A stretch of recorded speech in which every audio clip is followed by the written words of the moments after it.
পরিবেশগত দুর্যোগ বা ন্যাচারাল ডাইজাস্টার আমাদের চারপাশের নদ নদী খাল বিল পাহাড় পর্বত গাছপালা মাটি এ সব কিছু নিয়েই আমাদের পরিবেশ। সুস্থ প্রাকৃতিক পরিবেশ অব্যাহত রাখা আমাদের স্থিতিশীল উন্নয়ন ও স্বাস্থ্যকর জীবনযাপনের প্রধান ভিত্তি। মানুষের কর্মকাণ্ড যখন পরিবেশের এই স্বাভাবিক অবস্থাকে বিনষ্ট করে তখনই পরিবেশের দুর্যোগ সৃষ্টি হয়। পরিবেশগত দুর্যোগের কারণ কজেস অফ ন্যাচারাল ডাইজাস্টার পরিবেশকে ঘিরে মানুষ বেড়ে ওঠে, আবার মানুষের কারণে কোনো না কোনোভাবে প্রতিনিয়তই পরিবেশ দূষিত হয়। শিল্প উন্নয়নের মাধ্যমে অর্থনৈতিক উন্নয়ন এগিয়ে নিতে একের পর এক গাছপালা কেটে বন উজাড় করে মানুষ শিল্প কারখানা গড়ে তুলেছে। এর ফলে পরিবেশের বিভিন্ন উপাদান যেমন মাটি বায়ু পানি দূষিত হচ্ছে। নগরে বিভিন্ন শিল্প কারখানাগুলো জলাধারকে কেন্দ্র করে গড়ে ওঠে।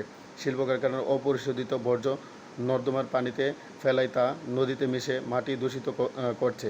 এছাড়া জমিতে সার ও কীটনাশক ব্যবহারের ফলেও পানি দূষিত হচ্ছে। দূষণের কারণে এখন ঢাকার বুড়িগঙ্গা নদী জৈবিক দৃষ্টিকোণ থেকে মৃত। শীতলক্ষ্যা তুরাগ ও বালু নদও ক্রমেই এই পরিণতির দিকে অগ্রসর হচ্ছে। ঢাকার বাইরের নদ নদীগুলোর অবস্থাও একই রকম। চট্টগ্রামে কর্ণফুলী নদী মারাত্মক দূষণের শিকার। মুন্সিগঞ্জের ধলেশ্বরী নদীর পাশে প্রতিষ্ঠিত সিমেন্ট কারখানাগুলোর দূষণে সে এলাকার পানি জমি ও বায়ু বিষাক্ত হয়ে পড়েছে। পরিবেশ বিপর্যয়ের আরেক দৃষ্টান্ত হলো বনাঞ্চলও এর অবক্ষয়। যেমন ইটের ভাটার জ্বালানি হিসেবে বাসাবাড়ির রন্ধন কাজে, জ্বালানি হিসেবে ভবন নির্মাণ ও ঘরের জ্বালানা দরজার জন্য এবং আসবাবপত্র তৈরি ইত্যাদি কাজে ব্যাপক হারে কাঠের ব্যবহার হচ্ছে। একটি দেশের ভারসাম্য রক্ষার জন্য সে দেশের মোট আয়তনের 25% বন থাকা প্রয়োজন, অথচ আমাদের দেশে মোট আয়তনের 17% রয়েছে। ক্ষতিকর দিক হার্মফুল ইফেক্টস বনের সংকোচন, জলাধারগুলোর অধিগ্রহণ ও দূষণের ফলে দেশের জীববৈচিত্র্য মারাত্মকভাবে হ্রাস পেয়েছে। দেশীয় প্রজাতির শস্য, মাছ, গাছ ইত্যাদি প্রভৃতি আজ সর্বাত্মক হুমকির সম্মুখীন। পরিবেশ আন্দোলনের চাপে সরকার পলিথিন ব্যাগ ব্যবহারের উপর নিষেধাজ্ঞা আরোপ করলেও তা প্রায়ই মানা হচ্ছে না। তদুপরি বিভিন্ন পণ্যের মোড়ক হিসেবে প্লাস্টিকের ব্যবহার ক্রমেই বৃদ্ধি পাচ্ছে। ফলে শহরে এমনকি গ্রামে বর্জ্য হিসেবে প্লাস্টিক এবং জৈবিকভাবে অপচনশীল অন্যান্য সামগ্রীর পরিমাণ বাড়ছে। মাত্র একবার ব্যবহারযোগ্য উপকরণের ব্যবহার বৃদ্ধি পাওয়ার ফলে চিকিৎসা বর্জ্যের পরিমাণ দ্রুত হারে বাড়ছে এবং এর মধ্যে অনেক বিষাক্ত ও তেজস্ক্রিয় উপাদান থেকে যাচ্ছে। পৃথক ও সুষ্ঠু অপসারণ ব্যবস্থা না থাকার ফলে এসব বর্জ্য সাধারণ বর্জ্যের সঙ্গে যুক্ত হচ্ছে এবং পরিবেশকে বিষাক্ত করছে। এদিকে জলবায়ু পরিবর্তন বাংলাদেশের অস্তিত্বের জন্য এক বিরাট হুমকি হিসেবে আবির্ভূত হয়েছে। বিভিন্নভাবে জলবায়ু পরিবর্তন বাংলাদেশকে আক্রান্ত করছে এবং করবে। তার মধ্যে অন্যতম হলো সমুদ্রপৃষ্ঠের উচ্চতা বাড়ার কারণে লবণাক্ততার প্রসার, নদী প্রবাহের চরম ভাবাপন্নতা বৃদ্ধি, প্রাকৃতিক দুর্যোগ বৃদ্ধি ও রোগ মহামারীর প্রসার। ঘনবসতির কারণে জলবায়ু পরিবর্তনের এসব প্রভাবের ফলে বাংলাদেশের কোটি কোটি মানুষের বাস্তুহারা ও জীবিকাহারা হওয়ার আশঙ্কা বৃদ্ধি পাচ্ছে। এ পরিস্থিতিতে বাংলাদেশের পরিবেশগত বিপর্যয় সৃষ্টি করতে পারে। সে কারণে দীর্ঘমেয়াদী দৃষ্টিকোণ থেকে জলবায়ু পরিবর্তন নয় বাংলাদেশের জন্য আজ সবচেয়ে বড় চ্যালেঞ্জ হয়ে দাঁড়িয়েছে। এই চ্যালেঞ্জ মোকাবেলার জন্য সবাইকে সমষ্টিগতভাবে সচেতন হতে হবে।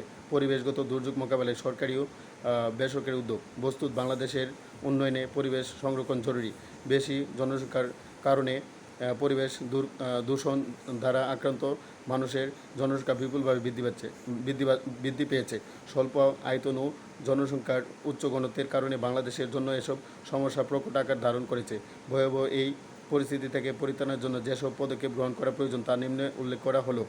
অপরিকল্পিতভাবে গড়ে ওঠা কলকারখানা বন্ধ ঘোষণা করা। মানুষের বসতি রয়েছে এমন এলাকায় শিল্প কারখানা স্থাপনের অনুমতি না দেওয়া। যে শিল্পগুলো পরিবেশ দূষণের জন্য সর্বাধিক দায়ী সেগুলো চিহ্নিত করে এর মধ্যে পরিবেশ দূষণের জন্য সর্বাধিক ক্ষতিকারক শিল্পগুলো বন্ধ ঘোষণা করা। শিল্প শ্রমিকদের প্রয়োজনীয় শিক্ষাদান ও প্রশিক্ষণের ব্যবস্থা করা। যেখানে সেখানে ময়লা আবর্জনা না ফেলা। বনায়ন বৃদ্ধি করা এবং এ বিষয়ে সকলকে উৎসাহিত করা। ব্যাপক সামাজিক বনায়ন কর্মসূচি গ্রহণ করা এবং বৃক্ষরোপণ আন্দোলন জোরদার করা। পাহাড় কাটা নিয়ন্ত্রণ করা। পলিথিন ব্যাগ ব্যবহার নিষিদ্ধ এবং এ সংক্রান্ত আইনের যথাযথ প্রয়োগ বাস্তবায়ন করা। প্লাস্টিকের ব্যবহার বন্ধ করা। ইটের ভাটায় জ্বালানি কাঠ পোড়ানো বন্ধ করতে কার্যকর পদক্ষেপ নেওয়া। স্বাস্থ্যবিধি সম্পর্কে জনগণকে সচেতন করে তোলা যাতে তারা পরিবেশের বিরূপ প্রভাব সম্পর্কে সচেতন থাকতে পারে।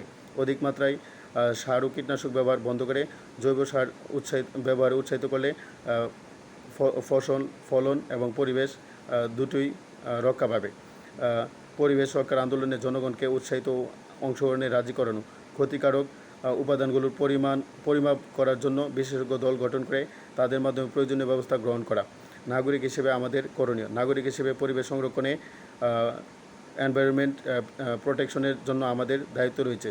আমাদের উচিত অন্যভাবে কোনো গাছ না কাটা, পরিবেশ সংরক্ষণে আমাদের আঙ্গিনা সহ বাড়ি ও রাস্তার আশেপাশে গাছ লাগানো, ক্ষতিকর পলিথিনের ব্যাগ ব্যবহার না করা, আশেপাশে ড্রেনে বর্জ্য না ফেলা এবং নিজেরা সংগঠিত হয়ে সমাজের মানুষকে পরিবেশ দূষণের কুফল সম্পর্কে সচেতন করা। গত কিছুদিন আগে বাংলাদেশ সরকারের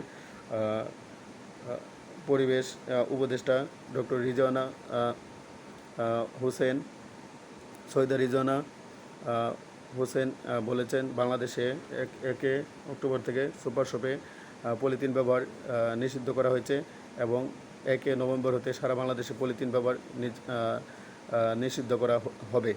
এটি একটি ভালো দিক। পলিথিন পরিবেশ দূষণের জন্য দায়ী। পলিথিন 500-1000 বছরে পচে না, তা মাটিতে গিয়ে মাটি দূষিত করে, ফলে গাছপালা জন্ম নেয় না। পরিবেশ দূষণের ক্ষতিকর প্রভাব হতে আমাদের বিশ্বকে রক্ষার জন্য ঐক্যবদ্ধভাবে কাজ করতে হবে। সারা বিশ্বের সকল জীব, সকল প্রাণী ও সকল মানুষের মুক্তির জন্য কাজ চালিয়ে যাব ইনশাল্লাহ।